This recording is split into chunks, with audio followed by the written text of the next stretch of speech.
Hello people, so today we'll be covering units in CSS and we will start off with pixels. So if you don't know what pixel is, pixels are basically dots on the screen. So one pixel is one dot or one unit, and similarly 100 pixels are 100 dots or 100 units.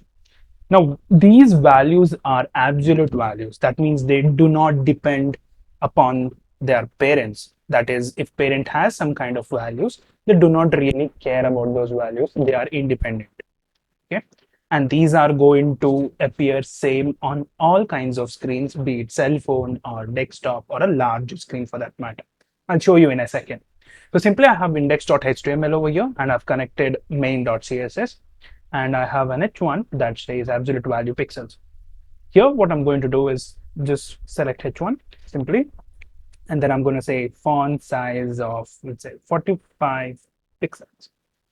I have the live server on, that is why you can see the immediate updates, and these are same everywhere. Now it's 45px, that is why it's 45px on the right side, that is the split screen.